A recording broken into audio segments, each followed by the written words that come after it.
embezzlement, fraud, deception, treason. These are just a few of your many crimes against humanity. You will not win this war, for you are fighting the very essence of humanity.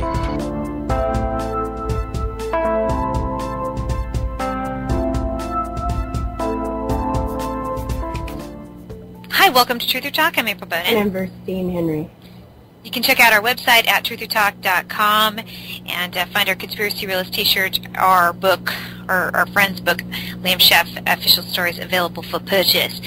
And, we don't ask for this very often, but we do have the place where people can send us donations, and we do accept Bitcoin and a few other styles of cryptocurrency.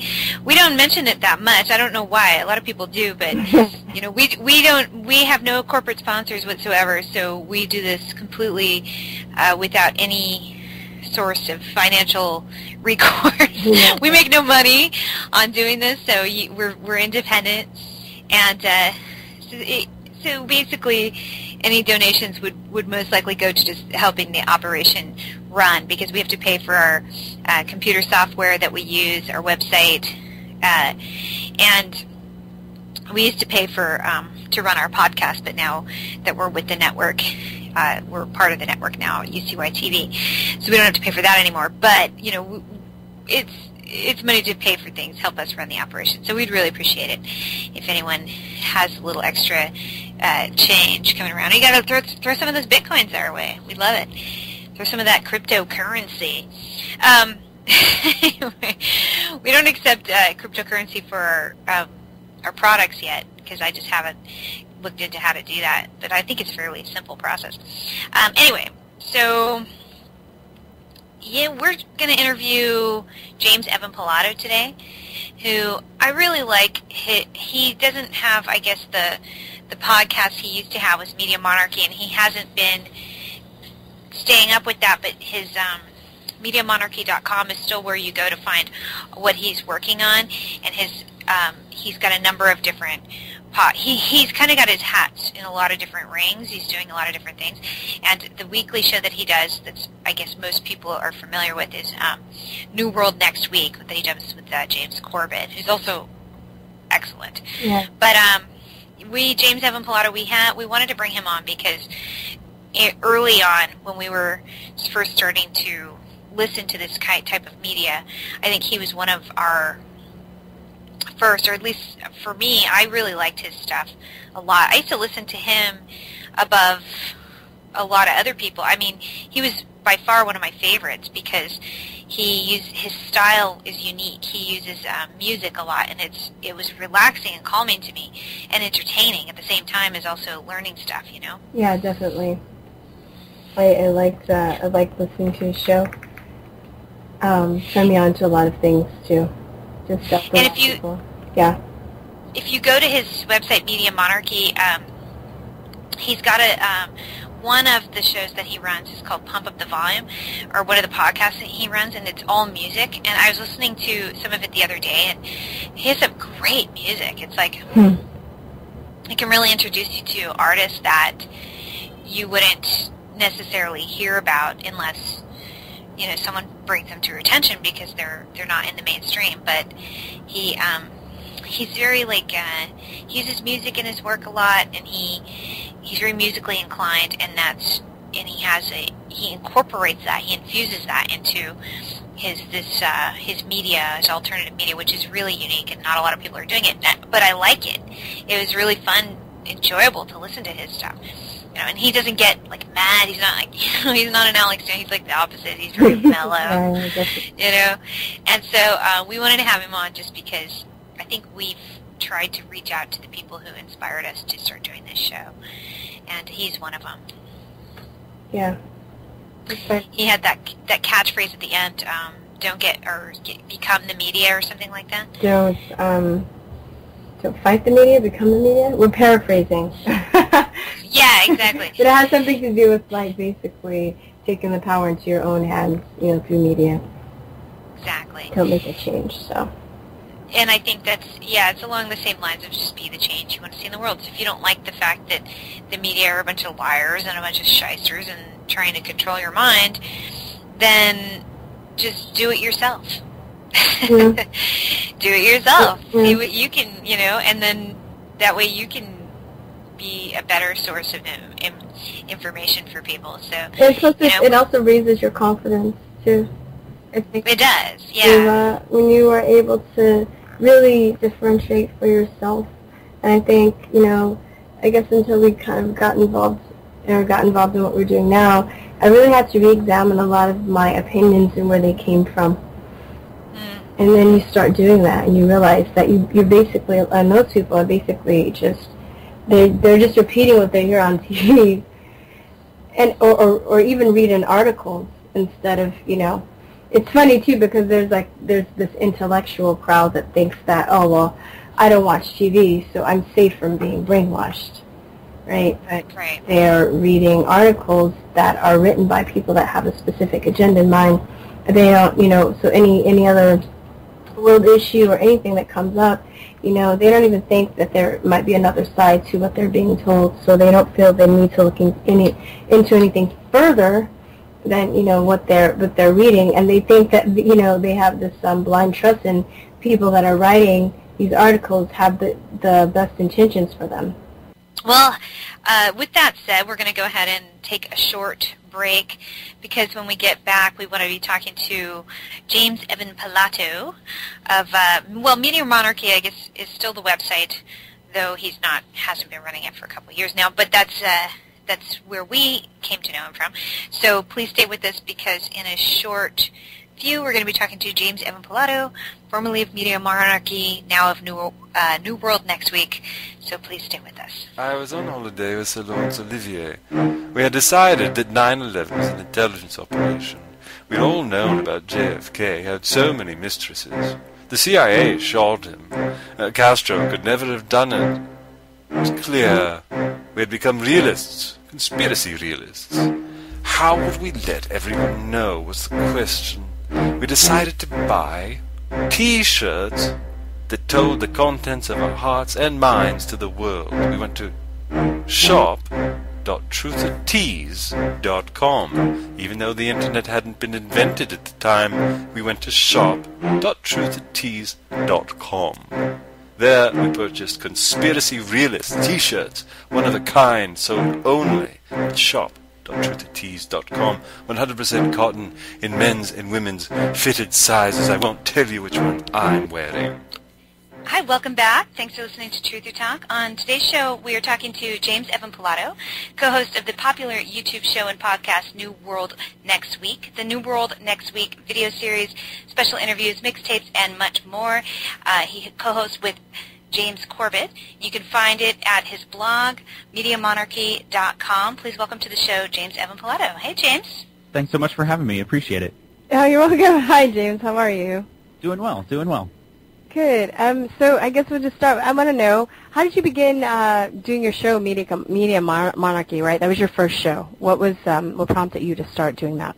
In a way, it's not my first show. I've done radio since I went to college. When I went away to college, I got immediately involved in the radio station there. So I used to do radio shows that weren't necessarily political, because it was pre-9/11. So for me, I was learning and doing radio and doing, mixes and different types of shows at the college radio station. So it was indie rock and all sorts of things like that. And I was starting to get more into kind of electronic music and mixing and kind of abstract instrumental stuff and things like that, psychedelic stuff. And so I was always involved in the college radio station. When 9/11 happened, I was still doing mix shows, but in the meanwhile on my own, I was starting to get into 9/11 truth research and discovered Alex Jones and Jordan Maxwell and all those dudes. And this would have been 2002, 1 and 2 probably. So I started to mix in some of that into my work. I started to basically take samples and things from, Road to Tyranny or all these documentaries and things that were starting to pop up online, which even at this point, YouTube didn't exist. So you were pulling stuff from file sharing services and Kazaa and all of that at that time. So I was grabbing samples from all the explosion of truther documentaries that were coming out. And again, this is early 2000s. And it started to work its way into, I guess, sort of my DJ work. So, playing late night psychedelic music on the college radio station and then mixing in 9/11 Truth samples was my only way of sort of like, I'm starting to investigate this stuff and I want to put this out to other people and see if it resonates at all. Because early on, talking about 9/11 Truth wasn't really all that. It wasn't super socially acceptable, so to speak. Not like it's... Right. Yeah, I was going to ask what was the reaction of your listeners when you started doing that. I played it I did it for the most part on the sly. And the fact that it was a college radio station that had gone through a point where, after the sort of post-Nirvana time, a lot of, the interest in college radio kind of died away. So, in a way, the station existed where I could be provocative and button-pushing because it wasn't on everybody's dial. Because it was that much more under the radar, it was easier to sort of mess with stuff like that. So as all of that basically started to build up in 2005, I moved from where I went to college, and I was born and raised on the East Coast. I'm from West Virginia originally, and that college was in a college town called Shepherdstown, where I lived for 10 years, and I worked at the little art house and movie theater there and waited tables, but I basically ran the radio station, which I was completely pretty much satisfied with. But long story short, I followed my girlfriend, and she and I are still together out here in Portland, Oregon in 2005.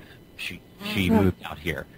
So the switch that I basically sort of made in moving from a place where I literally had the keys to a 950-watt non-commercial FM radio station run through Shepherd University, where I once was a student, and that's how I got involved in the radio station. And even after I graduated, because I had worked at the station so much, I kind of stayed on and helped run it. But when I left that station and moved out here, I didn't have any connections. I didn't have any hookups. I couldn't get in at the community radio station here. There was a waiting line that I didn't have the time or the money for. So I basically looked at online.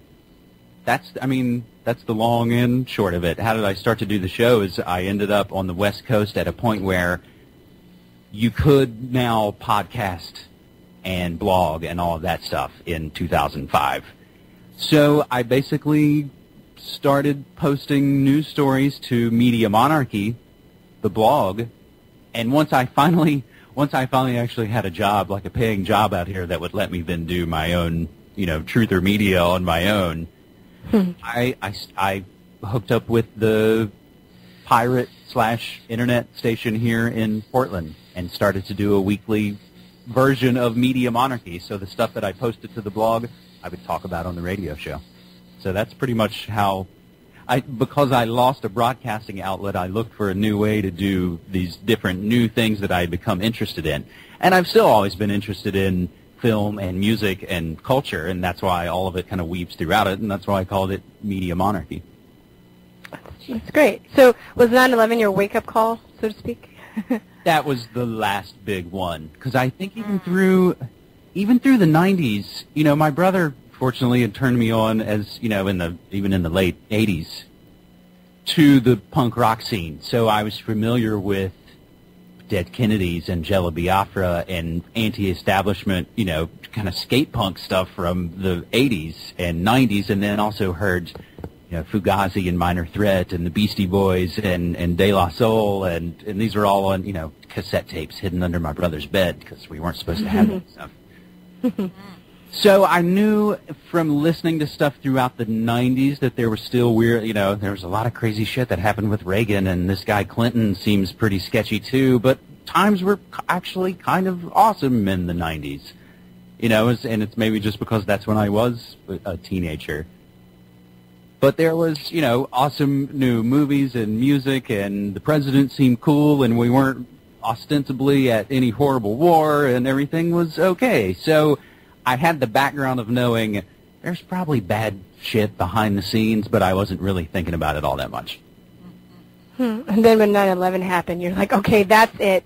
That's it. This is it, right? Because basically. It connected back to all those things. Yeah.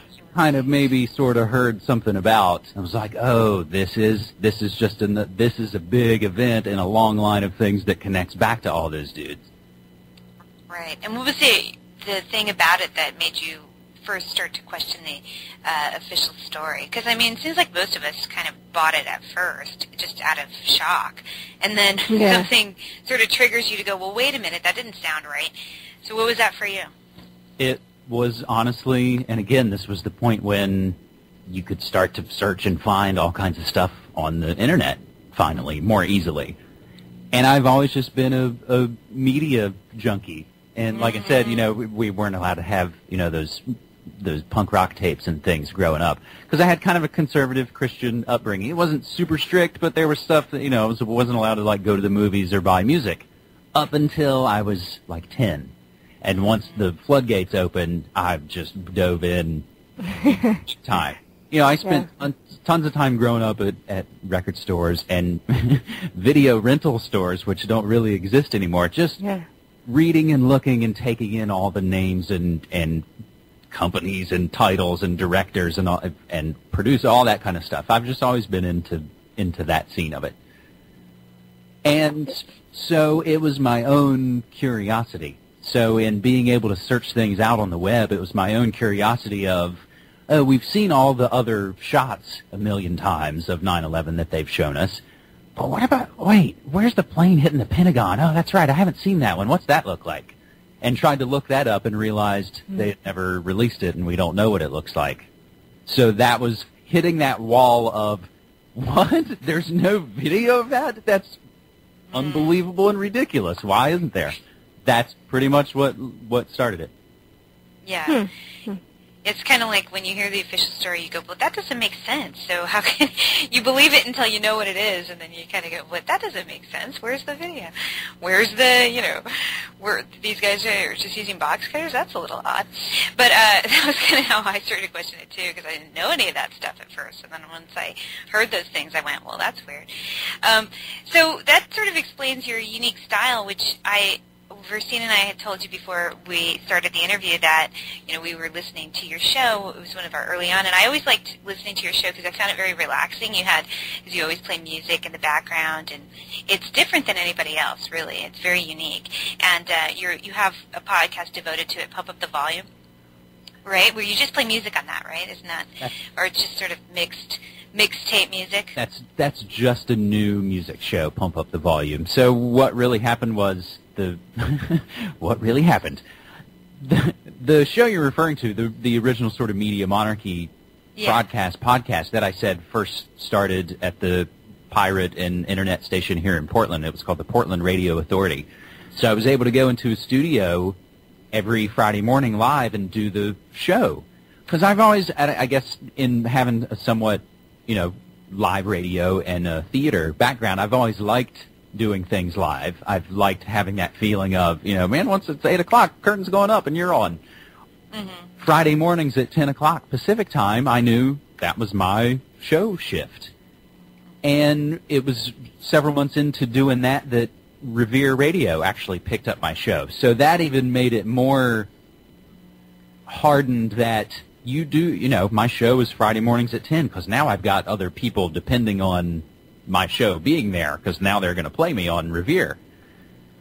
So having that kind of live show and doing you know, I always used a music bed doing college radio as just a sort of, it's always just been one of my own sort of tricks of the trade that it lets you have a little bit of space so you don't feel like you're nervous and you have to keep talking to fill every bit of space because anytime you stop talking it's going to sound weird like dead air. If I put music behind me, it let me pace myself a little. Yeah. So then I think I just carried that over in trying to make some kind of show in this new podcast medium that obviously, yeah, we're all being totally inspired by Alex Jones because we're talking about 9/11 truth stuff. But I don't want to be just an Alex Jones show, and obviously I'm not going to get on here and yell and scream about stuff either. Yeah. So I think it just came from there, and I did that show and did it for several years. And in the middle of that, started to do New World Next Week with James Corbett, and that started to really be the thing then, because then that's a face. That's the thing that I started to really get recognized for. So here in Portland for several years, I worked at a cool grocery store that has cool, progressive people that kind of shop there. Those are the kind of people that were hip to shows like New World Next Week. So I would get recognized at that store some, and it's almost, not almost, it is to the point where I'm most known for New World Next Week, because James Corbett is such a genius and has amassed such an amazingly huge audience. So Yeah.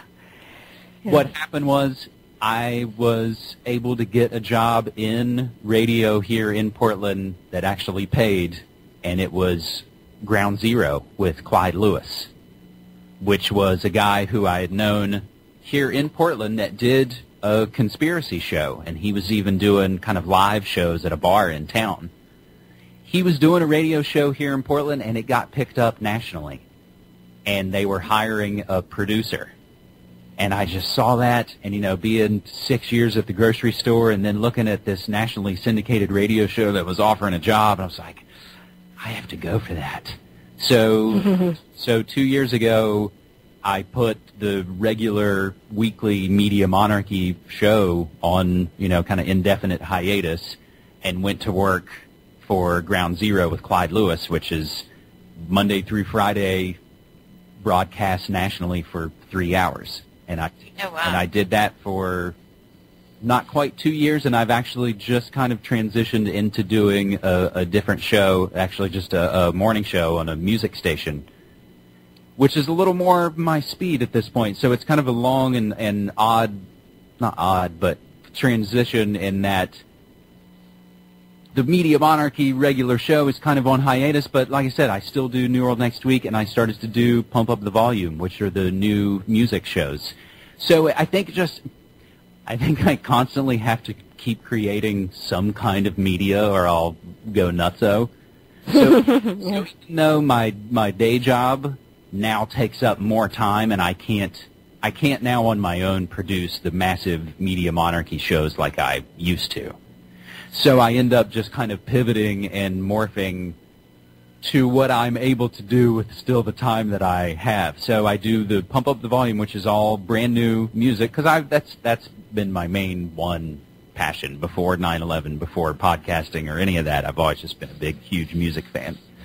So between Pump Up the Volume and New World Next Week, those are the main two things that I produce kind of still under the Media Monarchy banner. I like to look at it as Media Monarchy is the top, you know, banner that lets me do all sorts of different things that I'm interested in, whether that is music or New World Next Week or, you know, interviews about different things in culture. I think I just like to sort of create the banner that then lets me talk about science and technology on Cyberspace War part of the Media Monarchy blog, or religion and the occult and things on the Holy Hexes. I basically just created the Media Monarchy banner so I could have a bunch of different other things under it that I'm interested in and to pursue. So I would just assume that, you know, music is a source of healing, right, for you, because a lot of the stuff, too, when you get into it, it can get really dark and grim at times. That's actually, yeah, that's a great point. You know, and I guess you don't consciously think about that, but absolutely it is. Because getting to the point, and maybe in a way, too, there was something about having reached the point of, okay, I'm doing a nationally syndicated radio show about conspiracy stuff. It's like I can't really get a lot bigger than that doing this kind of thing. So I think it's sort of in a way like it achieved a goal, and it's super dark, and I had found myself through that, because it's actually, I mean, the hard part about it is working in media and working at a news radio station, which is what Ground Zero was broadcast on here in Portland. It's all dark and it's all murder and mayhem all the time because that's what the news covers and talks about. So I only found myself more and more, the minute I put the Media Monarchy show on hold, I kind of amped up doing Pump Up the Volume in the meantime because I guess it was some kind of salvation to kind of go back to the thing that I've always loved and the thing that ultimately, when I think about it now, it's like, well, even if I can end up making my living on a music station, it's like that's, as far as the evil things in the world go, I can rationalize that that's pretty low on the list, that at least I'm, trying not to work for companies that blow up little kids, and I can just, at the end of the day, music is low on the list of embarrassing things to have given your life to or been, work for. Yeah, but music, salvation's a great word, and I found that music has done that for me because, when you start getting into this stuff, it gets very grim and it kind of, it's very soul-sucking, I think, at certain times. And just some of the stuff you come across is very, very disturbing. So, yeah, I've definitely found that music has really helped me just maintain a balance. And if I get upset about something, I'll go play piano or do something, or listen to music, and I feel like it really does energetically change my it changes my energy. It raises me up, Because there are a lot of people that get stuck in that. They find out all this stuff and they get stuck there. And even though all of this horrible stuff is going on, we forget our joy. We forget the things that make us happy, And also spreading music and making music, too, is a way of keeping people uplifted and inspired, and we need that, too, in our society, I think music is really, and the arts is really underrated. And I think that's the thing, that after going through, 9/11 Truth for now over 10 years, I reached that point of, I can't, and I was never going to be out, like I said, on the street corner yelling and screaming with a bullhorn. And at the same time, when everything, I think honestly, and it came about through not only just everybody sort of in the collective, but working at the grocery store and being with Cassie, my girlfriend, the food revolution. Once you kind of realized, oh, this food thing is a huge part of this. And the same folks are all connected to all of it. So they might not be the same companies that are starting wars, but it's the same people on the same organizations and the same hedge fund groups and Carlyle groups, and it's all the same folks. It's all the same eugenicists. It's all those same multi-generational serial killers. And once you found out that the food thing was a huge part of it, that was something that suddenly, and being in Portland, made it that much easier, because this is a foodie haven. Being able to kind of make those changes and realizing, oh, this is one of those ways that we're talking about taking your own power back, and I can vote with my dollar, and I can choose what I put down my gullet. So being in a place that had so much local, organic, in-season food was a nice part to be able to sort of change from the negative into an actionable positive that you could do in your life. Do you play a musical instrument? I haven't since I moved out here. I played with the band back east. So, and again, I was like, man, I can work at this radio station and play in a band with my friends and wait tables a couple days a week, and I'm good. But at the same time, I wondered if I was getting too comfortable. And then my friends actually that I played in a band with, they moved to D.C. for work. And it just, things kind of, grow apart. But I played music with them for several years, and I even got them involved in, because I was doing theater stuff as my minor in school. I got those guys involved in basically doing original music for plays. So I pulled them in, and we were able to make sort of, play soundtracks, which for us as a band, it was fun because it basically made us, it was like, boom, there's another EP every 6 months for having to work on these plays, which again, I liked having the deadlines, and I liked having it be, live based, that's going to go up at some point and you can't stop it. So having those deadlines of, holy shit, we got to do this, I think has always been the way I've liked to work, because it makes me produce. Because I've looked at friends who I've admired and loved throughout my life who, for whatever reason, never finish anything and are always still, it's like, oh, you're still working on that thing you've been talking about forever. And they never quite finish. So I think for me, having those deadlines ways to kind of keep it going. But when I moved out here, I just, it was more city living, so I left my drum kit back east. Oh, so drums. I was going to ask you, what did you play? Drums. Oh, you left it back east. Oh, do you miss it? I do, but I still kind of have, I do have a little beat up guitar and a crazy Yamaha keyboard and an amp and some instruments and noisemakers and things that I can, in an apartment, put headphones on. Okay. Do you find that there's an absence of art and music in the truth movement and alternative media? They can get too serious sometimes and not just kind of disregard all of that? I think so. It's hard sometimes when things are overtly about something. So just the same way as like Christian music, it's always pretty lame because you're like telling me explicitly about the thing you're excited about and you should do this. I think sometimes, truth or music can sometimes be like that as well, sort of too didactic and too, this is this thing that happened and I'm going to explain it to you. Right. But I think on the other end, I think if you're just kind of talking about conscious music, there's probably, there's more than we kind of realize, because if it's done through, a somewhat more artistic lens, I guess, you can kind of get away with things. I don't know if I can make this funny analogy, because I was reading about it the other day, and the band Depeche Mode, one of their biggest, most famous songs is "People Are People." Do you know that song? Yes, people are people. So that one. So why should it be you and I should get along so awfully? And it's explains exactly, we're different colors and we're different creeds.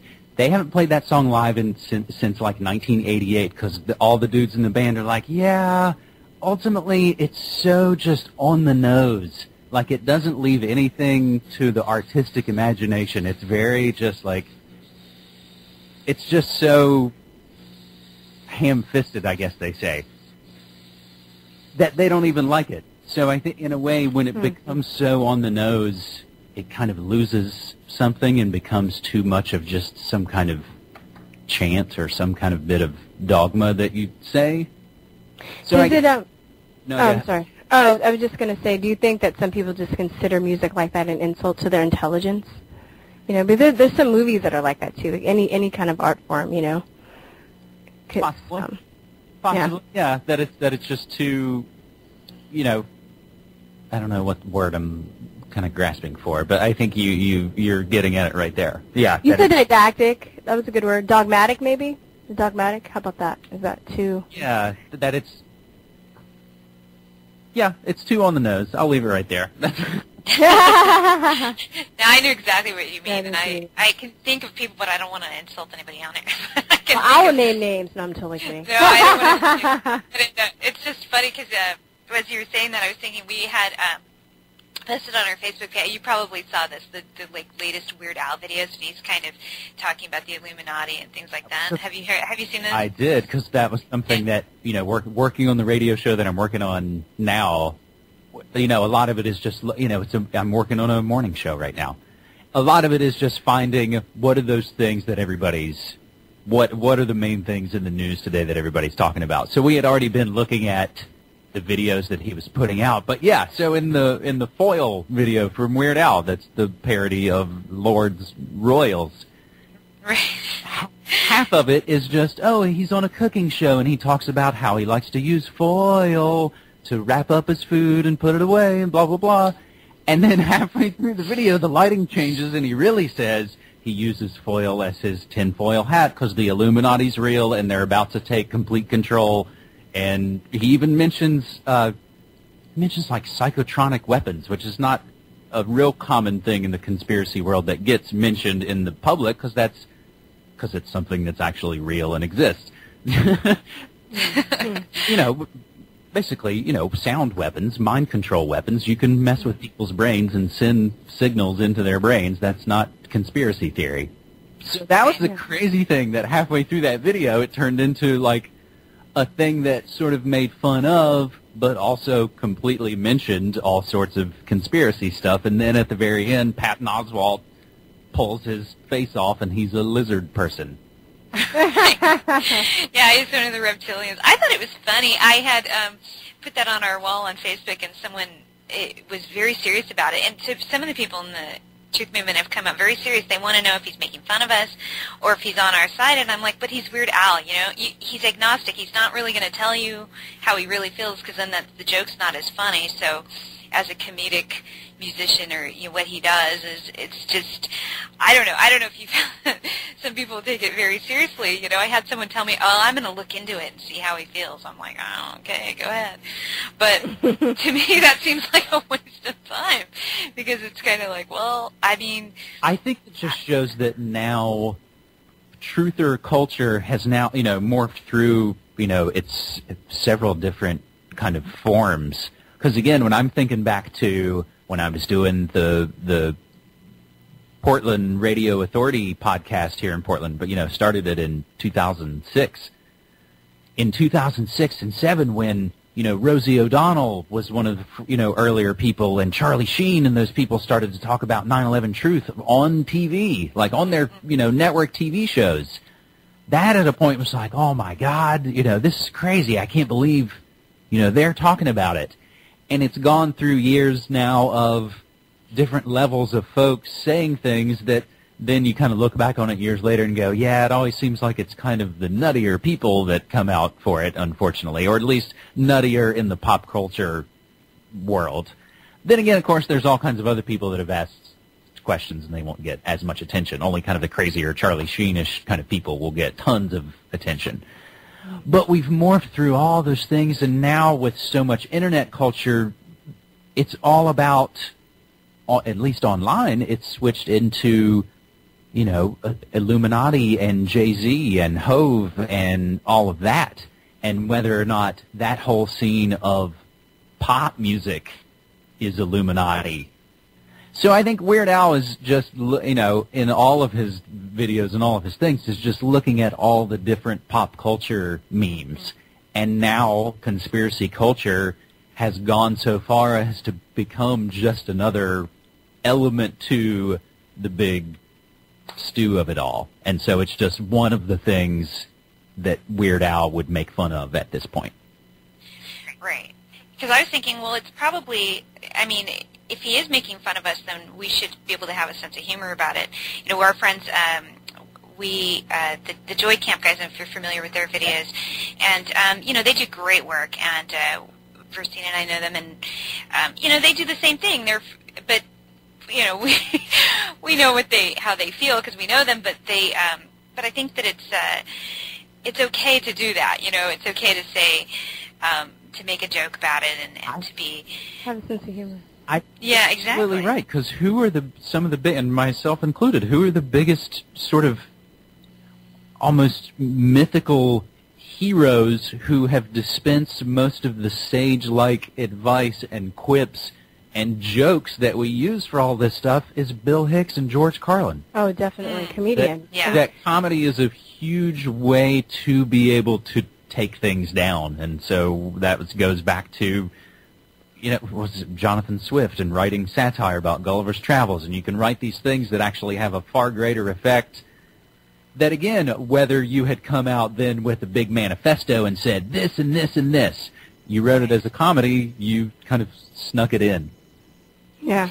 Yeah, and I think even Louis C.K., who isn't political, doesn't talk about politics ever, but he still, he kind of talks about society in a way that I think helps to sort of see, I'm thinking, for example, where he talked about how he doesn't give his children cell phones, and he did it in a really funny way, but it made sense when you think about how the technology, it does sort of detract us from empathy. It's kind of like a form of transhumanism. It's like, you have sort of people getting all caught up in these machines, and they're not really connecting.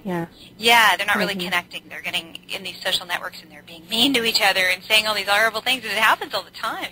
People go out of their skin. It's almost like road rage on the internet. But they wouldn't do that in real life, because then they wouldn't, because then they see the rest of you, and they see how these things affect you personally.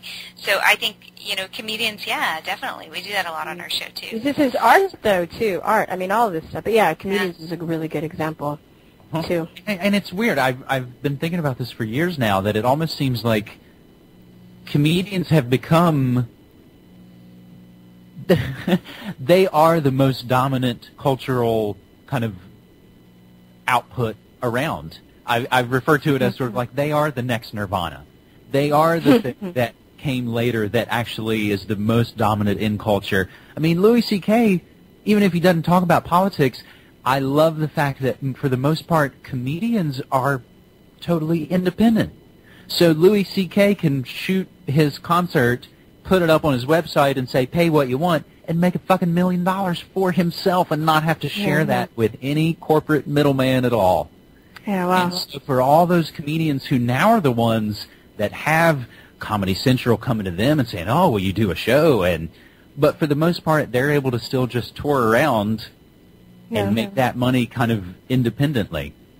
Yeah. Yeah. And that's great. Yeah, I didn't I thought about that. Yeah. They're the ones who sort of, they almost own social media and a lot of the web stuff that we know at this point. So, Chris Hardwick and Nerdist, that's turned into a whole huge empire, in and of itself. So the comedians, in a way, have really kind of taken over in a lot of ways, because, they're the one, if you look at Twitter, and Twitter's actually the thing for me, I think, to try and not go into internet road rage. Because how many times are you about to leave some comment or something on Facebook, and you're like, stop, delete, I'm not doing this, not going to get into that. I'm just learning how not to do that. Sometimes it's really hard, but I see it sucks you in, right?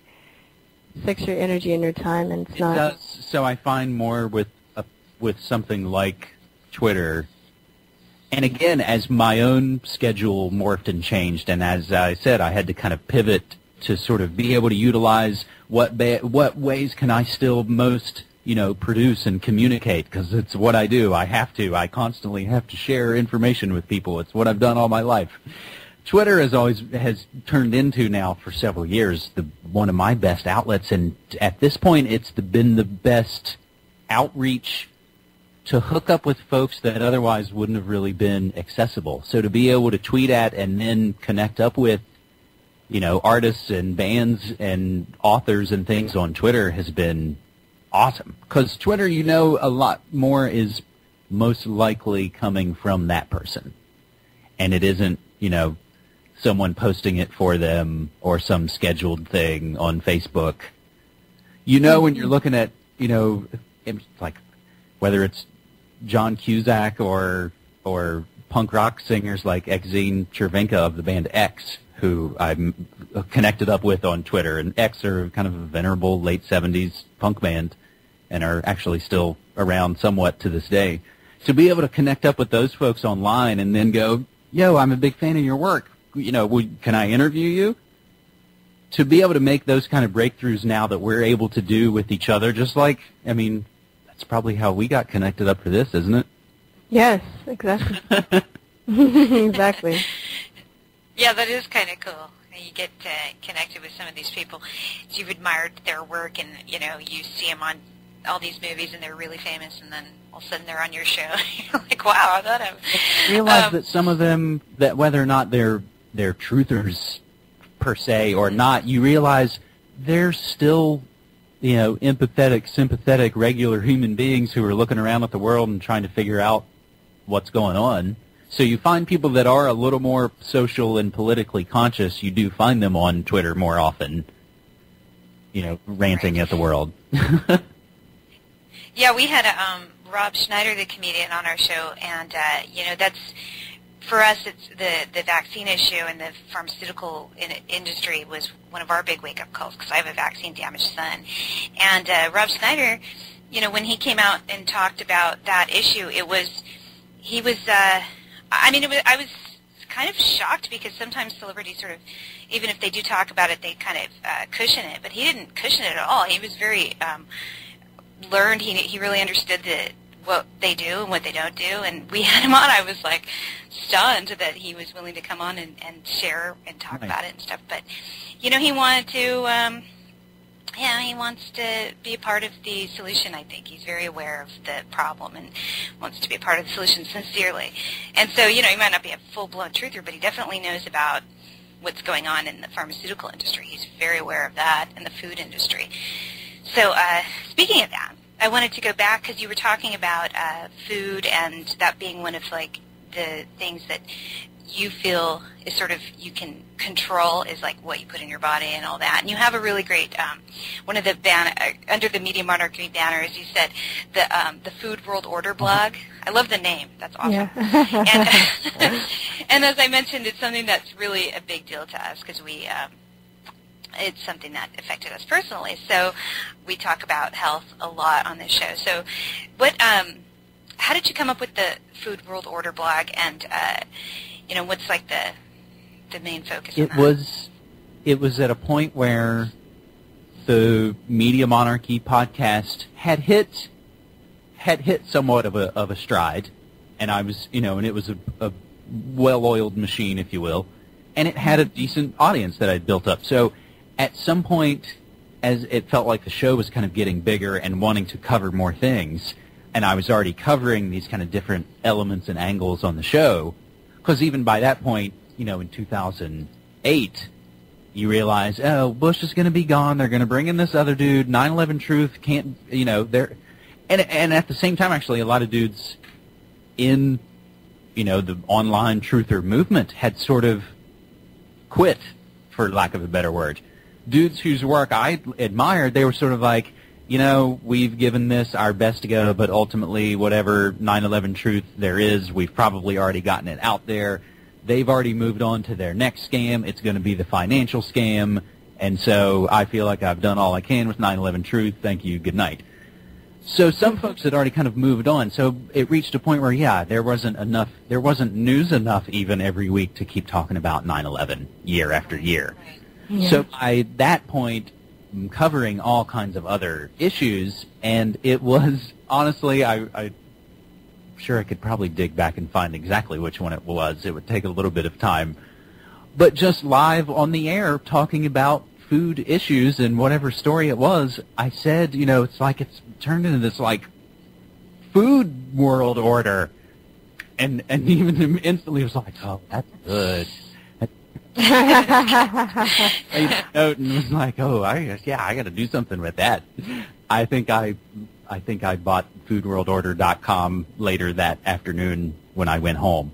That was the first then kind of offshoot under Media Monarchy that was like, oh, I would love to try and build this to where it can have these different branches that hopefully then other folks can get involved, and somebody can help me post to Food World Order, and someone can help me post to Cyberspace War.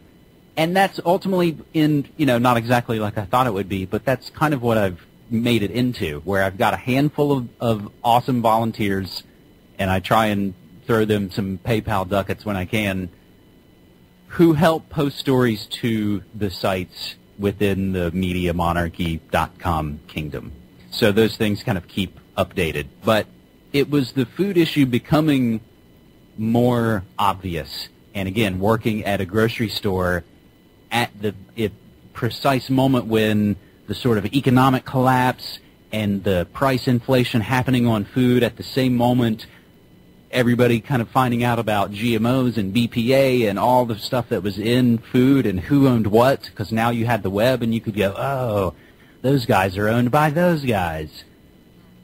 you were suddenly empowered in a way that we never really were when we were talking about, Northrop Grumman or Afghanistan or torture in Abu Ghraib, because it's like, I don't know how to boycott that any more than I already do. But with this food thing, I can actually take a little bit more control, because I can say, no, I'm not going to buy any Nestle stuff. Or, no, I'm not going to eat any GMOs that I can help, and try and learn more and more about it, and I'm going to try and eat more local food. And again, being in Portland at a time like this made it that much easier, because there are definitely times where even, between myself and Cassie, folks that, longtime friends that we'll engage with either personally or online, back east, what have you, will say, well, yeah, that's real easy for you guys. You're not still living in southern West Virginia where you can't get the super expensive food you're talking about in the first place. So being here enabled it, I guess. So I couldn't actually say what it would be like had, we lived. So I don't know. Because I think being here now is something that helped enable our own sort of personal food revolution, if you will. Us too. We're in Southern California, so we're very, it's very accessible. We have health food stores everywhere, and I remember talking to somebody not that long ago who said, where she lives, the only store they have access to is Walmart. And I thought, that would suck. I mean, how would you, you sit there and you say, oh, well, ban Walmart. Well, easy for you to say if you don't live in a place where, the closest store is 30 miles away and it's Walmart. I think they are, for better or worse, they are now the largest seller of organic food because they are the largest store. And I think the food issue has been the one thing that we've forced corporations to at least address, if some just by lip service and others by actual change in their ingredients and sourcing. Again, I don't know. I didn't know how to boycott Northrop Grumman or Boeing to stop making missiles because I didn't buy their missiles anyway. However, I can stop giving my money to companies that won't stop using this or that. So those companies have actually kind of changed in some ways. So if Walmart's going to go, oh, man, everybody's giving us a bunch of grief about organic stuff, I guess we better carry this thing because it's what they seem to want. So the corporations will a lot of times respond just because they maybe don't even actually have that much of an ideological agenda other than get that dough. So when they realize we want something else, they'll go, oh, okay. Here you go. Right. Yeah, because all they care about is making money, so they just want your money. So they'll do. If we could only do that then on those other levels. If we could all suddenly sort of say, yeah, we're not watching your Dancing with Stars shows. We don't want your Star Wars Part 12 movies. We don't want your stupid Super Bowl skit. I want to see other stuff. That's, again, you can try and start to vote with your dollars in those ways as well. So that's why, and I got it from Jello Biafra, who was the lead singer of the punk band Dead Kennedys, who's run a record label and been an activist to this very day. I got it from him, and that's why I closed all of my shows with it, is don't hate the media, become the media. Yeah. When you become conscious of the way the world runs, you really start to realize that humanity is being assaulted in so many different levels. Do you think that there's one issue that is more important than the other that people should be dealing with? Because I feel like, well, I want to hear your response on this, and then I have an opinion about that. But I don't know. I think maybe the most important issue is whatever issue makes somebody get active and activated about something. So I think what I've always tried to do, and not always to the best of my ability, I can always do better, is getting that right message to the right person. So in trying to spread, sort of news and information to people in my life who I love and who I want to know about all of these things, oh, well, if my brother's more interested in the economic stuff, then that's the kind of info I could send him. Hey, did you see this story? Hey, did you see this story? If, so-and-so's more interested in food, I can send them that. I think the most important thing is whatever issue is going to be that thing to make you kind of get active into doing something and not just sort of bitching and moaning online or rolling over and thinking it's all lost and you can't do anything. So I guess the important issue is whatever that issue is that's going to make you get involved in helping everybody. Yeah, because all these roads lead to the same group of people, and sometimes, they might become more conscious of how the world works through economics or through food or through, the medical industry, And I found, too, that there's some people that get, mad because you're not as passionate about maybe chemtrails, but you're like, but I'm putting all my energy into the medical industry because I feel like that's what affects me, and that's what I've, become more of an independent scholar on because I've spent so much time in research on this, and we can't all, put our energy into one thing, People want to protest on certain things, and maybe that's what ignites them, but, for other people, and I'm not saying that isn't important, one isn't more important than the other, but it's just, there's only so many hours in a day. You can't fight from all different angles, and we're being assaulted from all different angles. So my philosophy, I think, has become you kind of follow what you're most passionate about, I think that's the only way to sort of stay true to what we're supposed to all be fighting for in the first place. And maybe a lot of times all that kind of stuff only kind of comes with experience and age and trial and error, and we all keep trying. Right. Yeah. I was gonna. Do you think? What are your thoughts on a utopia? Do you think that it's possible? Yeah, a utopia, probably, but only probably if I only feel like they could pull off the utopia with the quickness. We could pull off a utopia, but it'll be long and arduous. They could pull off a utopia by wiping all of us out and rolling out their plans for, Oh, not that one. The other utopia. Our utopia. I know what you mean, though. I get it. It'd be utopic for them, but we won't be around to experience it. Right? Yeah, that's what you're saying. That's kind of down and dour, but maybe ultimately people have always been fighting, and we'll always have to, fight and gum up against something because it's through, I don't know. I mean, if we were all sitting around in a garden, we wouldn't be worrying about any of this, and maybe we wouldn't have made any art or jokes or music or love or any of that stuff because we weren't fighting for anything. I don't know. Well, yeah, I think about that. I'm like, I don't think we're all meant to get along or like everybody. Like, we don't have to like every single person we are around or work with or in contact with. But I think for the most part, people want to live in a society where there's no war. They're healthy. They can be creative. They're free to kind of be who they want to be. I guess that's my idea of it in utopia. But we don't have to all hold hands and sing Kumbaya and, I think, and even in that, I think we can still grow because, like I said, I don't think we're going to like every person that we come in contact with. So I think maybe that's how we will grow, by maybe being in situations where maybe we're with somebody that we don't necessarily like, but we'd have to find a way to, I don't know, to, I got lost my train of thought, but Well, I think you're trying to get at again that struggle, and those struggles are the things that we have to keep kind of coming up against, and those are the things that make us keep moving forward. So maybe if we found some sort of utopia, it would be a slow, almost that slow realization, because through the changes that we're making right now, maybe those changes are all kind of slowly taking effect. I mean, how many of us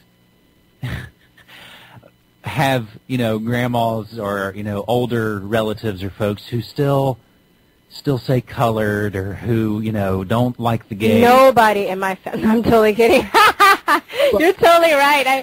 I had an uncle, he called Asian people Chinaman. It was so, like, embarrassing. But we all, yeah, you're right. our generation, though, are all with each other going, yeah, they'll be gone soon. and those change that it takes a while, but slowly it's like, oh, okay, now these things aren't going to be as much of an issue as they were before because we have grown and we have learned more. So it won't be a utopia overnight, but hopefully slowly and surely these changes that we make will ultimately cause a sea change that then, not through some bloody revolution, but just through over time, we take ourselves away from that which oppresses us. So I think a lot of myself, again, saying not that I'm out on the street corner with a bullhorn, it's been learning ways to just not take part in that system and to just remove myself from giving it money or attention or life in as ways as best as I can. So that hopefully through time that we can achieve those kind of better ways. Switching gears a little bit, I was listening to an episode with you and James Corbett, and you were talking about Cass Sunstein, and I'm just curious, do you think that he actually believes what he writes about, or do you think that he's kind of caught in his own web of like egomaniacal bull crap, basically? Probably a little bit of both. Because he probably on that end looks at the internet going, holy crap, these guys that just, and that's ultimately, I think, the thing that we can all pat ourselves in the back for, is that we made changes happen by utilizing technology that just started to happen to get into people's faces, politicians, thinkers and others who were unapproachable before and now get in their face and go, hey, man, why do you always go to that place in California every year that Richard Nixon says was the faggiest goddamn thing he ever went to? Why do you go worship this weird... Why are you involved in this stuff? We're able to confront people. So I think the truther movement actually really had a bigger effect than we realize. Now to the point to where pop stars that make novelty songs have to include those things. I think people like Cass Sunstein have probably seen on the web that there was a huge effect that alternative information has had, and they really had to kind of push back against it because they had lost a lot of their followers, so to speak.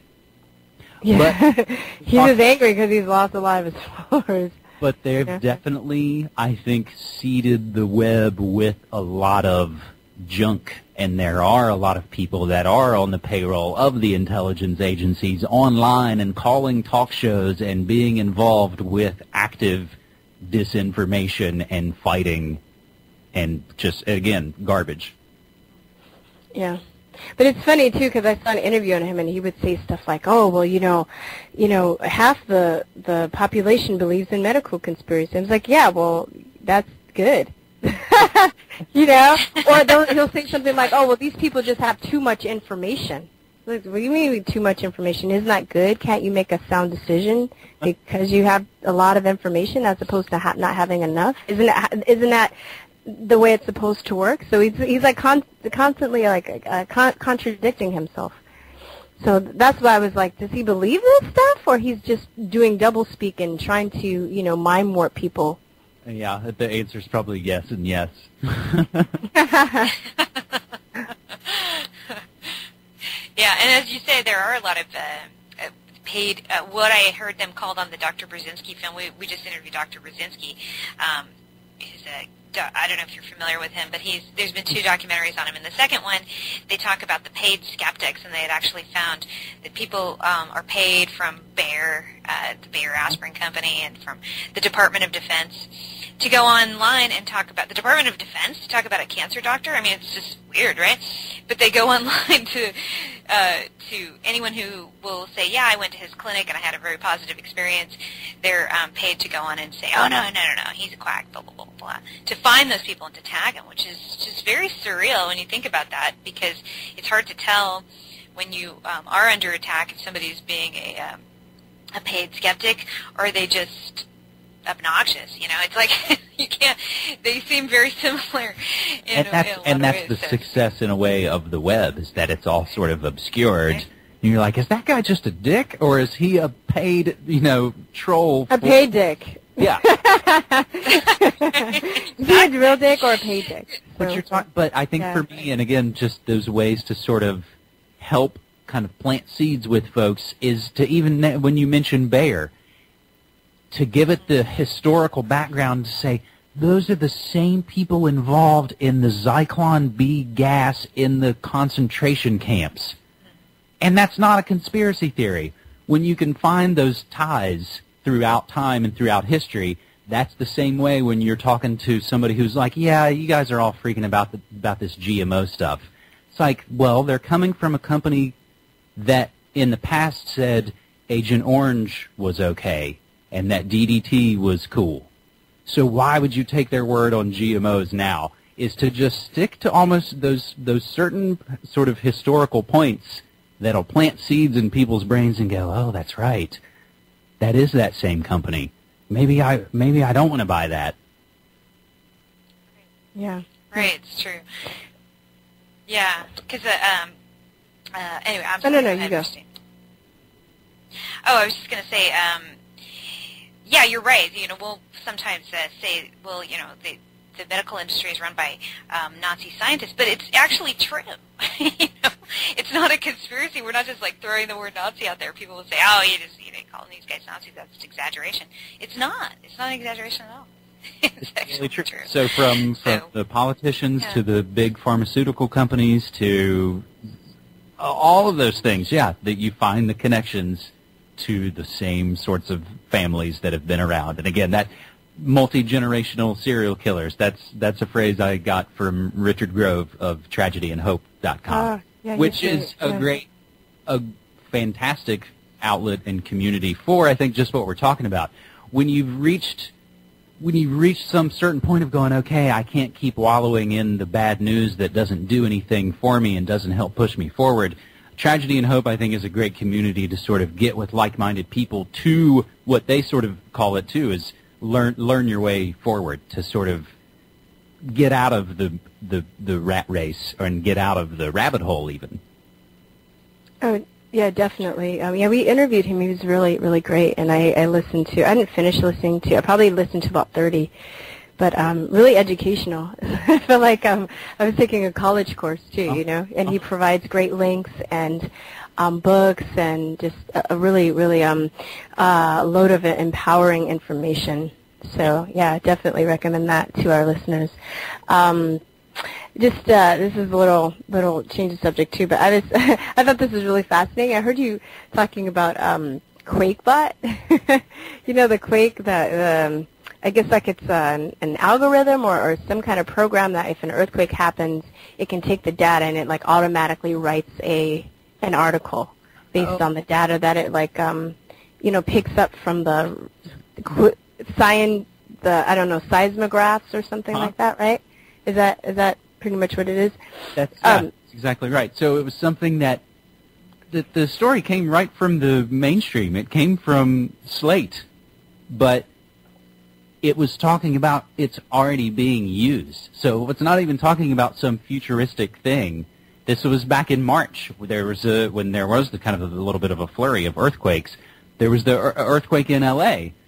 The Slate article was the first person to write a story on L.A. earthquake wasn't a person.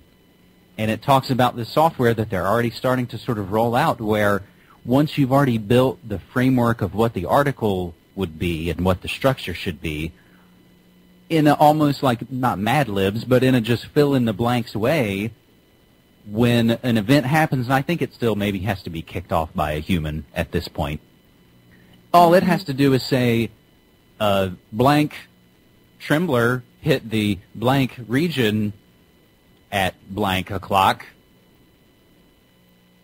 and it fills in those bits. So it's what starts as being an interesting thing about, sort of like earthquake technology, you really start to look at and go, oh, this is really about robotic journalism. Yeah, exactly. And I was just like, it seems like it could be, some people are like, well, yeah, that can be a good thing because it can create, unbiased news articles. But I feel it can be manipulated for malintent, just like any form of media, And those are the stories that hopefully, I think, on New World Next Week with James Corbett, that I think that through the years, it's kind of morphed and changed, and once YouTube, uncapped the limit on video size, the videos got a little bit longer, because they used to be, we had to stop them at 9:59 because you couldn't upload anything more than 10 minutes. Mm-hmm. But I think anymore, what we try and do on New World Next Week is sort of go at the biggest story that everybody's talking about and sort of examine that. So whether that in the recent weeks has been, Israel or Gaza or ISIS or any of those sorts of things, and then kind of talk about, we usually then try and, in a way, and again, it's not set in stone. It's not like we have exact things we want to, squares we need to fill each week. That's what's fun about it is, whoever's more ahead than the other will email the one and say, hey, I'm thinking about maybe this or this or this or this for this week. And the other will email back and go, yeah, I like that one, and how about this one of mine? So it's usually totally collaborative in a lot of ways. But we like to have also what we just kind of called a sort of WTF story, that this kind of QuakeBot story is a sort of like, huh? But I thought it was really fascinating. And also kind of end with a positive story in some way. And again, we don't always do this, but in a lot of ways, the shows kind of will follow this theme of, we'll cover the biggest news story, we'll cover a really interesting news story, and we'll cover a positive story that shows that changes, you can make are having positive effects. Well, cool. That's a good format that you guys use. And speaking of that, so what do you think about the InfoWar? Do you think that we're onto it? Do you think we're winning? In a lot of ways, yes. Just again because trying to just sort of being the change that you want to see is kind of helping to cause, those movements and those changes. It's also, I don't know, it's tough to say, just as, when they say you're in the eye of the storm, you can't really tell what's going on. It's probably going to take us some time to look back and see, because things and technology and society seems to be changing so rapidly, it may be tough to tell exactly how things are going to shake out.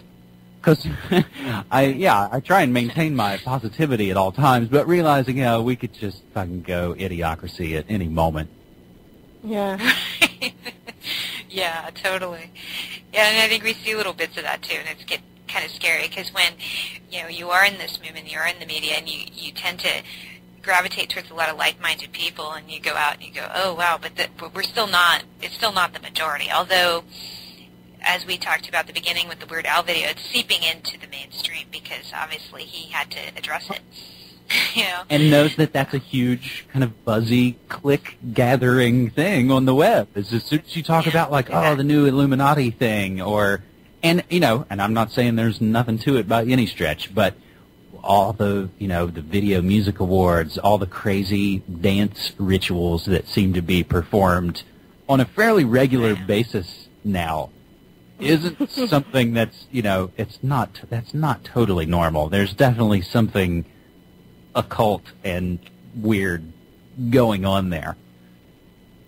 Yeah. It's too much. I used to kind of think that people well, not kind of, I did. I used to think people that would like draw connections to like Satanism and the Illuminati and all the stuff in the music industry. You know, I was like, oh, come on, you know, you're reading into it too much. But now it's too much. No, I believe it. I mean, I see. It's too much because it's too much from the point of view of I'm saying where the musicians and the people in the industry and like, wow, they have a lot of videos on demonic possession. Wow, they use a lot of triangles and wow, they use a lot of checkered floors. A lot. With a lot of them, though, it's not so much because you got to remember with so many of them, they're performers. Yeah, they're not so much artists. Not a lot of them are writing their songs and writing their lyrics and writing their music. Oh, yeah. I mean, I guess I meant the production. And that's when it gets down to, so the people behind the scenes are the ones kind of putting these bizarre displays on. Oh, those are the people who went to the elite schools and who run in the elite family circles who are pretty much involved in most aspects of the entertainment industry. Those are the people who have that background who are the ones putting it in the work. So it's not, you know, so to say, you know, Bruno Mars is Illuminati.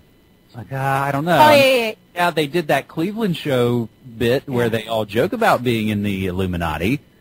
But I think when you get, it's a lot of the times it's the sort of, it is the artists behind the scenes that are putting a lot of that in there.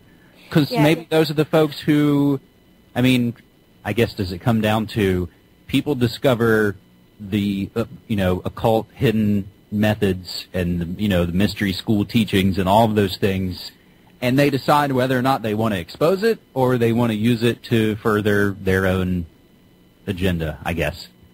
Yeah. Well, that's a really good point. And we could continue on with you forever. It's been really a lot of fun, but we're out of time here. So I want to thank you so much for spending this last hour with us and being on our show today, James. But before we go, I want to remind the audience, what's the best website for them to go and listen to your shows and to see your show with James Corbett? It's always MediaMonarchy.com. So as that being the top banner, that's the place that I still post all of the, you know, whether it's a music show or an interview or the latest episode of New World Next Week, that's where I post everything to. And in addition to that, I would say, you know, if you're on it, I use Twitter at Media Monarchy a lot as the place that probably has the most just sort of news headlines and breaking news, and the spots where, you know, I hopped on there a little bit ago to say, hey, I'm going to be on Truth or Talk this morning. And I'm also going to do, I guess, for things to look forward to, I'm going to be speaking at the Olympia Sync Summit, which is coming up in just a couple of weekends. If you know Alan Abedessa-Green and the Sync Book guys, they're putting on actually a convention in Olympia, Washington, August 8th and 9th, or 9th and 10th, in the second weekend of August. And interesting folks are going to be there. The director of Room, I can't think of the name of it. It escapes me. The documentary about all the weird theories about The Shining. 322. I forget what it's called. Nah, I should have looked it up. But I'm going to be there giving a talk, so hopefully that'll actually be out as either audio or video later. And I haven't really told anyone, but it's going to be called Simpsons Sinks. That's the name of my talk. Okay. Oh, so Sink. That sounds like about good. my longtime favorite TV show, Simpson. It's a good one. All right. For sure. So, okay, well, thank you so much. Everybody stay with us. Virstyne and I are going to take a short break, and when we get back, we're going to close out the show. But we thank James Evan Pilato for being on today. It's been a great pleasure to meet you finally after having listened to your work for a long time. So, my pleasure. Thank you. Have a great day. Okay, bye-bye. Hello, thanks for having me on your radio. Even though we're not from a famous rock and roll band, if we were, even though we sound a little like we are, we'd definitely wear a Conspiracy Realist t-shirt, because they're gear, aren't they?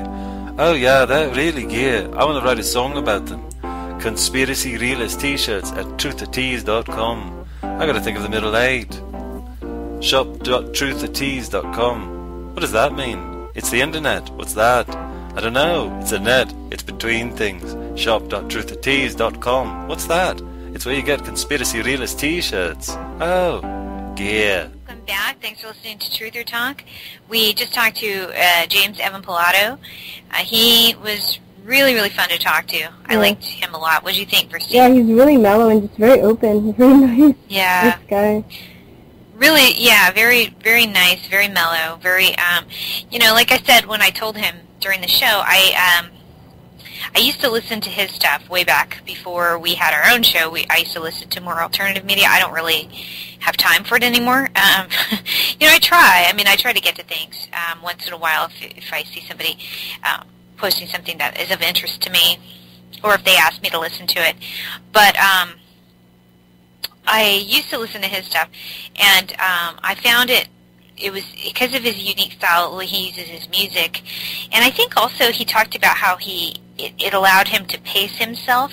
Something about his sort of slow deliberation doesn't would make me feel mellow. Do you know what I mean? Like, you hear the same information as you could get elsewhere, but it's not as upsetting. I don't know. I don't know how else to describe it, but it was like mellow, and I think it has to do with the music and just the way that he delivers it was not with so much stress and urgency all the time. Oh, well, Max Egan is like that too. I would say he's very mellow and laid back. But you know what? He's a musician as well.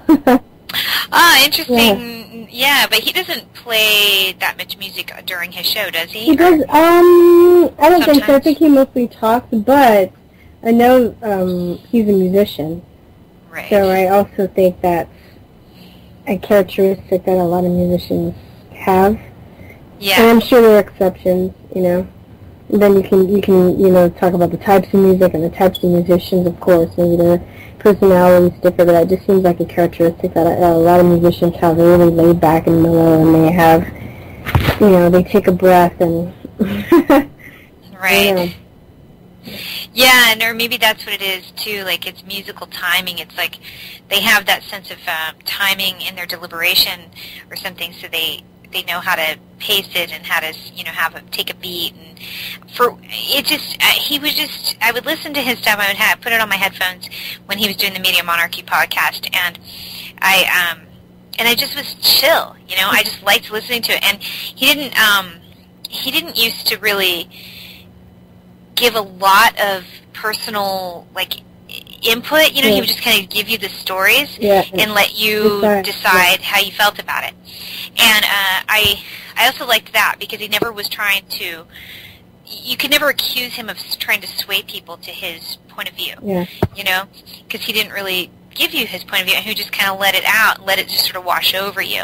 And so yeah, I'm glad we finally got to have him on our show because, like I think I mentioned during the intro, I think when we started doing this show, we wanted to reach out to the people who helped inspire us and help us want to do it, get this started ourselves, And he was one of them, and I think we had Truther Girl Sonia. She was another that we wanted. Max Egan, as you mentioned. And there's a lot of these people who were doing... Richard Grove, which we mentioned during the interview. Right, exactly. And so a lot of these people... I would even attribute Alex Jones, but he's super busy. I don't know if he'd... We'd have to hunt him down, and get him while he's protesting in the street. That's what one thing. And Luke Rodowski, too, is another one. But he's smart about doing that, too. He'll go to the people, to interview him. He'll find them and go to them, which, makes sense. Well, we need to do that to him, then. Yeah, I know. We need to do right? To them. But... Because he's been hard to get in touch with. I think we've tried to reach out to him, and he's just super busy. I guess I've ever gotten a response, but James is, he's really, and actually he mentioned James Corbett, who is his partner on the show New World Next Week, and he's another one that we definitely have reached out to, and he actually agreed to do the show, but we had to reschedule it until our next round because he was having some technical problems, and we couldn't schedule it during this round of session. So we'll get him for sure. He's already said that he wanted to be on our show, which is great. Yeah. But he was somebody who, James Evan Pilato said, well, he's a genius. He really is that friggin' smart. And he's very, humble at the same time. Right. Very lovely. Yeah, exactly. He's very humble. He's very, like, he's not, he doesn't, he's really smart, but he doesn't have an iota of snootiness about it. Yeah. You know, it's like he's very matter of fact, and he just gives you the information and delivers it. He's extremely well researched, and his productions are very professional looking, and he's really become, you know, just his own thing. That's what's so interesting about these guys who were kind of, I guess, came before we did in starting this, and you know, and probably the people that will continue to come after us, is everybody is sort of in the alternative media because you aren't bound to anybody. Yeah. You're not sponsored by anyone. You're just doing it on your own. You kind of just create your own style and just create your own. I don't know. Your own approach. Your and own style, your approach. Yeah, I mean, I think you put that very well. And I think both James Evan Pilato and James Corbett both attribute their wanting to get into it to Alex Jones, but they're so they're very different than him, completely different in the way that they deliver their information. But yet, you know, I think it still resonates. And I don't know, I mean, a lot of people will give us a hard time if we even just so much as mention Alex Jones. They're like, don't talk about He's it. An agent. He's an agent. He's a shyster. He's a blah, blah, blah, blah. He's a fearmonger. Fine, whatever. I don't care what you think about him, but it's just a fact that he helped wake up a lot of people. Yeah. And inspire people to do their own shows, too. And honestly, and that's one thing that makes me trust him, because I feel like if he was such an agent, if he was so selfish, he wouldn't be encouraging other people to go out and do the same thing. Right. You know? It's true, and then you know, he would be pandering a little bit.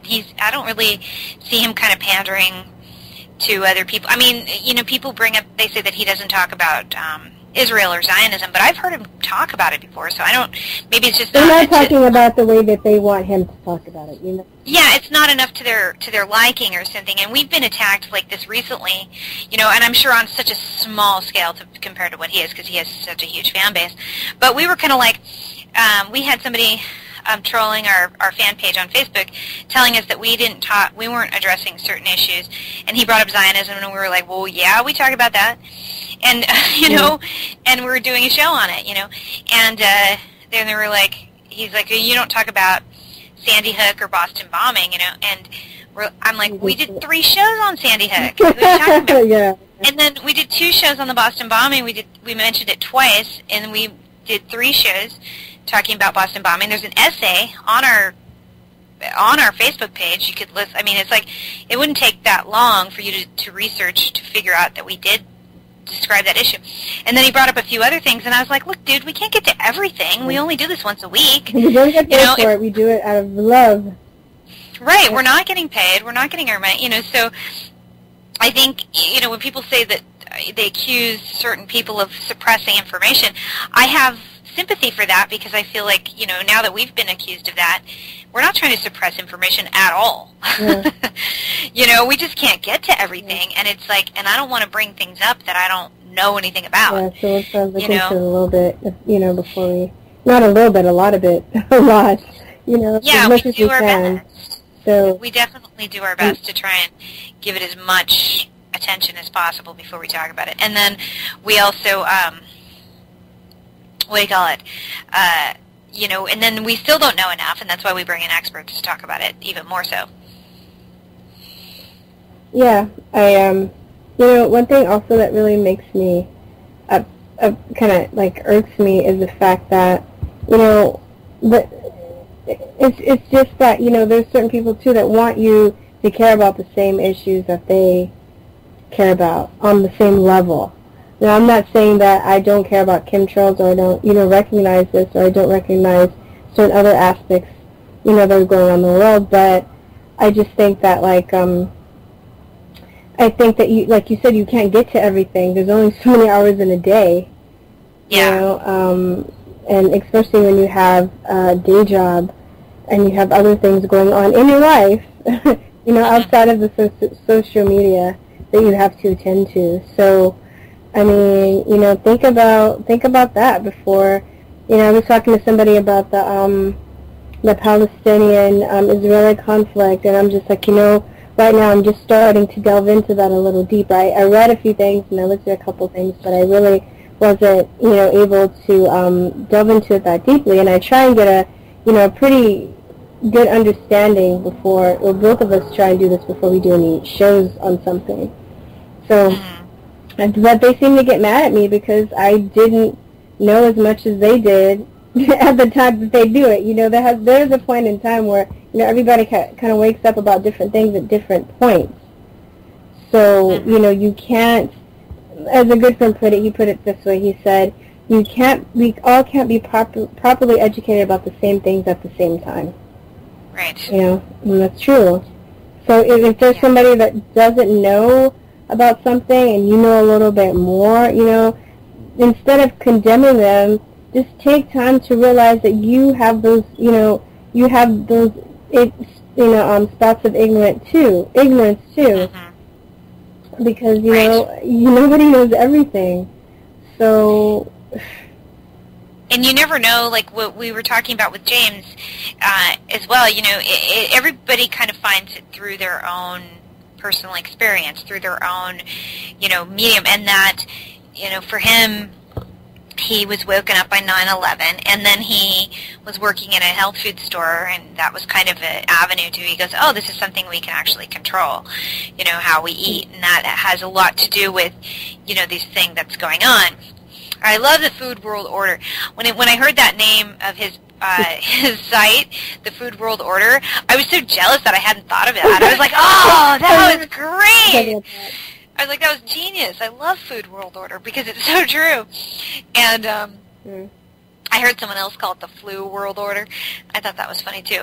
But yeah, no, it was. I think you find your avenue, and for us, we do a lot of shows on health because it's something that concerns us greatly. You've had your bouts of health problems. I've had, you know, my son has chronic health problems, you know, ongoing. But it's also something that I think resonates with a lot of people as well because, as he mentioned, you know, it's something we can control. So you feel conscious about what you eat, what you put into your body, where you spend your money is very, it's just something that you have control over. And two, it's just, you know, I think so many people are sick. You know, I had someone recently, a fan from our page, contact us and say, or she made a comment that, you know, she listens to our show and the I Cure Cancer show on UCY because they are both, per Allie, you know, she'd had an experience of having cancer and then trying not to go, you know, trying to be forced into the chemo thing and then, you know, trying to go a different route. And so the kind of stuff that we talk about resonates. So that is, I like to hear that. That's inspiring for me because it lets me know that, you know, we're on the right track. We're helping. You know, we're talking about that a lot. It's not the only thing we talk about, but we do get into that a lot because it's something that's personal to us. So if this guy comes on and he's saying, well, you're not doing enough. You didn't talk about UC Santa Barbara. Well, no, we didn't ever have time to look into UC Santa Barbara shooting. We didn't. You know, we did get into Sandy Hook, and we did get into Boston bombing, so you can't say we didn't do that, but we're working on not fair. We're working on a show right now about the Palestinian-Israeli conflict. So, I mean, it's not like, well, you know, if you feel underrepresented, start your own blog or show. You know, we need people. You know, one thing, too, in the alternative media is it doesn't really seem to be, I'm sure it may be in a few cases, a lot of competition. People are very supportive. You know, they're not trying to outdo each other's shows for the most part. Like, I'm sure there is some of that because, you know, people can become competitive or they can, you know, they don't like that's just an aspect of human nature. But for the most part, you know, I feel like, you know, most people are very open to people doing that because we're, at the end of the day, we're trying to spread knowledge and empower people. I think that's the main goal of the alternative media. That's what journalism is. Either, you know, they're supposed to give the other side of the story or give a balanced view of, you know, things that are going on in the world, and the modern, you know, mainstream media doesn't do that, or the lamestream media. I don't even know what to call them anymore. I guess lamestream is mainstream media, yeah. You know, they're not doing that, and it's so frustrating, April, too, because I don't even watch. I watch the news or I watch TV to see what they're lying about. Yeah, I don't get it to I don't watch it to stay informed. I'm like, oh, what are they lying about today? How are they making, and I'll watch some of the pharmaceutical commercials in between and have a good laugh. Right. With all of the side effects that are worse than the disease that the medicine's trying to prevent. It's really funny, It's so true, and it's like this, I know. I watch it now, and I kind of get, I think you can get a little bit out of it, because occasionally they do say that they do tell you things. It's just how they present it that makes it a lie a lot of the times. It's not even necessarily an outright lie, but although they do outright lie. There's a name for that, and I can't think of it. It's like... Yeah, I mean, I don't know exactly what the name for it is either, but it's like I don't know.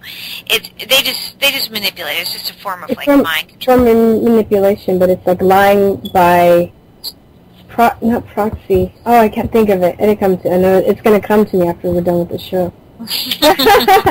But yeah, lying without full disclosure, something like that. Something. Right. Yeah. Exactly. And so, but you hear things from the mainstream. It's just but you have to just figure out how to interpret it and how to decipher the information. And just look at how it affects your life and what they're telling you, because a lot of stuff too is common sense. Like they might have a report, chemtrails, are made up by conspiracy theorists. Well, you can, if you're, especially you're an adult, you're our age, don't you remember a time when clouds were clouds and airplanes didn't make them, and they didn't make grids in the sky? I mean, that's just, to me, that's common sense. So how is that normal? And how is that a bad thing for questioning that? Yeah. I mean, you see certain people dying of cancer, but you notice, and most people I've talked to, when somebody gets cancer, they die with the chemotherapy or the radiation, or it's still, or the surgery, it still kills them, or it goes away and it comes back even stronger. Yeah. And even, it's funny because before I was even hip to all the stuff that I know about cancer, I have a lot of RNs in my family, older RNs, and they were, I remember a couple of them were sitting around talking about how they were just really cynical and talking about a patient of one of theirs that had cancer, and they were just like, yeah, so-and-so went in for surgery, and she's like, oh yeah, you know how that goes, they'll get it, for a few months, but then it's going to come back bigger and stronger, it's just going to spread. You're like, yep. They already knew, but I don't think they knew anything to do about it. Right. So, I mean, it's just that. With it's like, that's just how it is. Yeah, exactly, that's just how it is. So, yeah.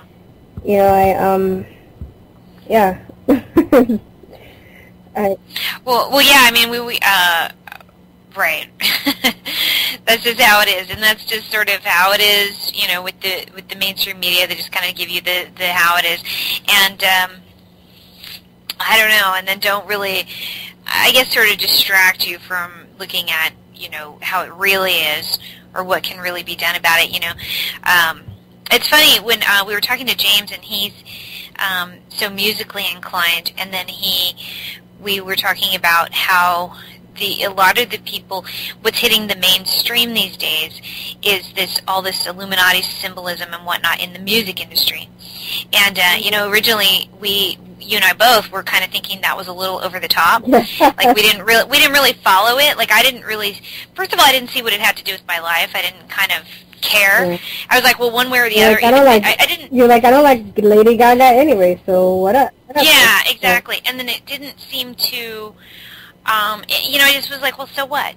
So what if the music industry is infiltrated? I didn't think people who said it were crazy. I just didn't necessarily believe it. I thought maybe they were a little exaggerated, or, and then, but it seems to be one of the things that's really hitting the mainstream. I think I mentioned to you a few weeks ago or a month ago or so that I had seen, there's this gossip, like, column on, I want to say it's called, like, Radar Online or something like that. And, you know, and I don't read it normally, but I had just pulled up my Yahoo to get into my email, and, you know, they do, like, a scroll of news. And it came up, and it was like Illuminati symbolism in music videos, and I was like, what? That's just on my like Yahoo page? Like, that's weird, because Yahoo News is very like mainstream. And then every now and again I'll find something. Well, just from pulling up my email, I'll just see something will hit me, and I'll go, oh, I got to read that. But that came in, and then I went to go check the link, and it was already gone. So they'd taken it down almost as quickly as they put it up, apparently, because I saw the headline, but then the article had disappeared. So anyway, but it was just funny. I was thinking when he was talking, and we didn't really get into that too much, but it was like, it's funny how the pop culture is still sort of what permeates people's conscience or their psyche or something. It's like they don't care about anything. And then as soon as you start talking about people in Jay-Z and you know, Lady Gaga, people in pop culture, then they start to pay attention. Yeah. Because those people, no matter whether they're doing good or bad, they just get attention. And so I was just thinking, that's so funny how, you know, the pop culture does bring this stuff into the light, and all this Illuminati symbolism and stuff that they have in these music videos or at the MTV Music Awards or something like that. And I think our Joy Camp buddies, they had a really funny video on the Grammys. What was it? Yeah, Wasn't that it? Yeah. Oh my God! And they've done a couple on the Oscars, and but I think if you're looking for Illuminati symbolism, the Grammys is definitely like. You know, these people the music videos. Whew, those music videos are. What was it? Who was the girl that was like bathing in blood? Oh, I don't remember. I don't watch that. I'm so detached from that now. I don't even watch. Oh, I don't even remember. But yeah, you know, it's the symbolism, and you know, like you said, I was kind of detached, or I thought it was a bit exaggerated when I would see people that made videos like that, and I also didn't see how it really affected me, especially since I wasn't really watching that stuff anymore. Yeah. But it's just way too much. There's way too many videos about demonic possession, and and a lot of the celebrities do the symbolism with the triangle, and there was, I can't think of his name. It's not Professor Griff. It is not. I can't. Wow. He was a guy that was prominent in hip hop in like the 90s, and he was saying that, you know, him and Jay-Z came into this information about the Illuminati around the same time. And he basically said that JT went down to the darker side of the force, so he knows exactly what he's doing when he's doing all this stuff. It's basically kind of, you know, soul to soul, whatever that means. You know, I don't know if that means you kill people, a demon comes up from hell, and you, like, you know, high five each other. I don't know exactly what selling the soul means, if it's literal. But when I'm using it, I guess he's basically taking the path to use people for their energy and empower them. You know, I'm sorry, disempower them.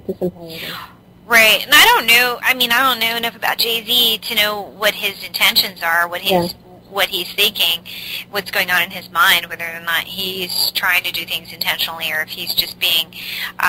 You know, it's other people, because most of the time, as James Owen Pilato mentioned when we were talking to him about this, is that in the pop culture, they're not really the ones doing the creating. Somebody else is doing that, and so therefore they're just kind of someone's producing them and directing them and telling them how to stand and how to put their eye over their, you know, their hand over their eye and shit like that. You know? I brought up JC though because he produces. He's a producer. He's on the back end of things, so. He's not just a performer. Now, the other performers that he represents probably have no clue what they're doing. Right. You know, and they don't think anything twice of it. They're like, oh, it's just a triangle, or oh, it's just blood, and whatever, it's chocolate syrup, and red food coloring. Like, they're not really, they're getting paid, they're famous, they don't really have any, you know, they're privileged, they don't really have any reason to look into this stuff and question it, so why would they? Yeah. You know? It's true, and then and if you're the one who's moving up in the world and getting music videos and stuff, you know, you're just thrilled to be living out your dream and becoming a famous rock star.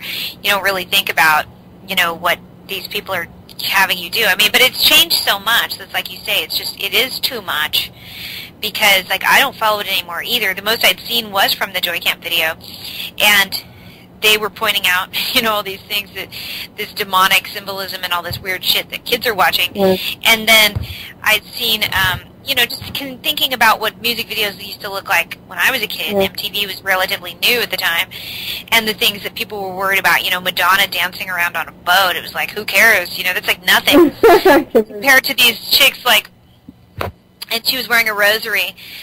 And, you know, and people can say that, I guess, about her, you know, they think that she's Illuminati, but I don't know if she is or not, but I do know that what she was doing back in those days was nothing compared to what they're doing now. You can say she was kind of like the gateway drug, you know, she got everybody interested in thinking that this was how you stay in the public's eyes, that you do things that are shocking, and you constantly have to one-up yourself in order to be considered relevant. So that's part of it too. I don't think they question it because they think that they're just being shocking in order to be relevant, and they want to be relevant. It's their goal. You know, they're really into that, of course, because that's how they sell records.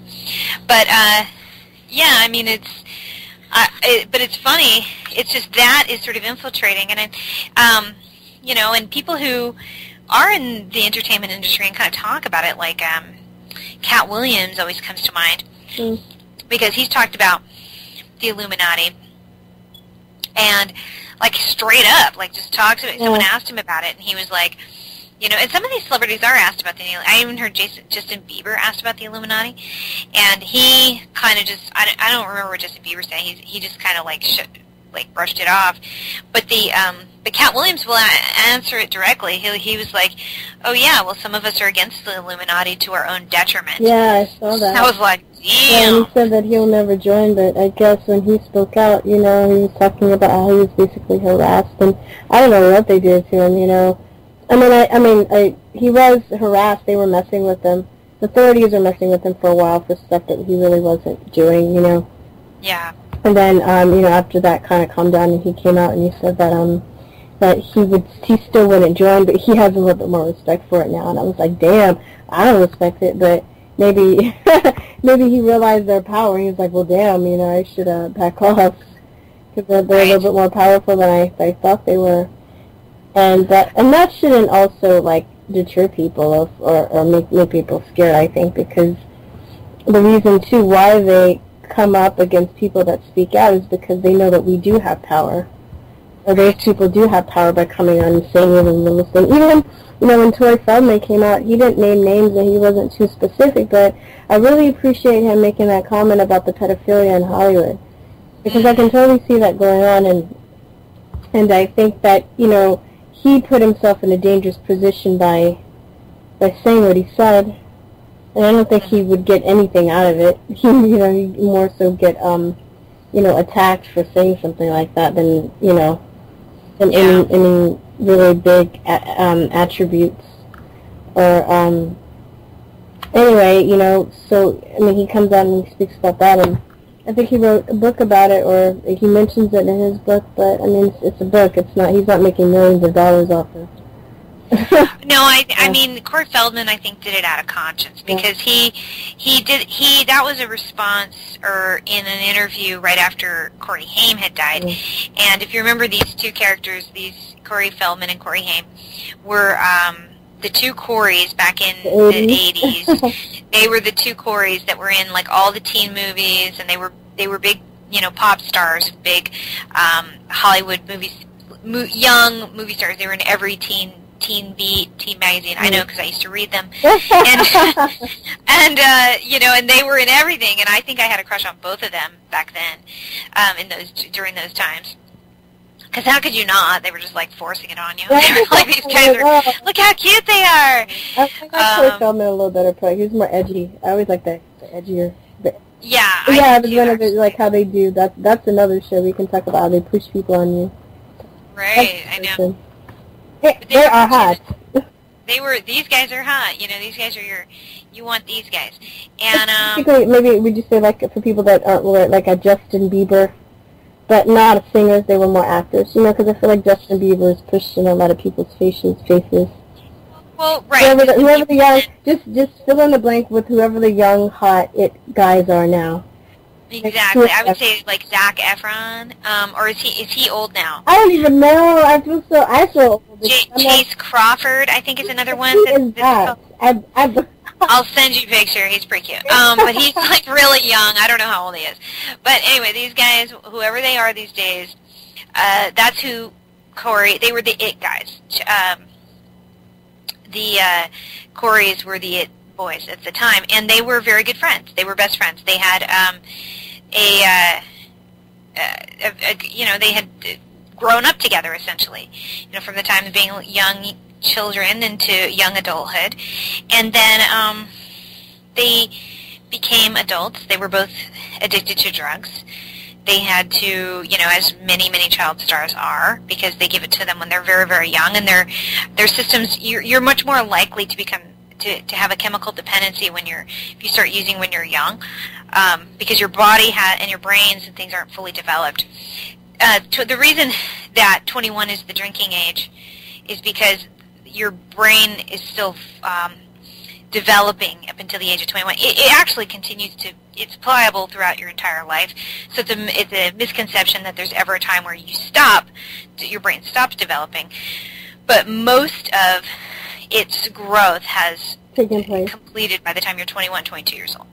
So that there's actual scientific basis for why they choose the number 21, and to where people are starting to drink. Just piggybacking on that thought, that's very interesting that you can fight in a war though when you're 18, and but all of the trauma that you can, psychological and emotional trauma that you can pick up for being able to going to a war, and your brain is still developing, but they don't take that into consideration. They take that into consideration, for drinking. That's just ridiculous. No, that's a really good point, because they don't think it's a physical thing, and they're not thinking of it in terms of a psychological. But absolutely, and that's because they just want young bodies. They want you to be in your peak of physical fitness, and and they want to get you as young as possible so that they can, send you off to die as young as possible. So that's that's a really good point, and that's it's horribly tragic. But what I was saying about the Corys were they were a big thing, and so when they as adults both kind of fell out of favor, and I think all these guys are kind of set up to fall, and a lot of these guys are set up to fall as they become adults, because they just don't know what else to do with themselves. They haven't been trained in the real world, and then they're heavily addicted to drugs.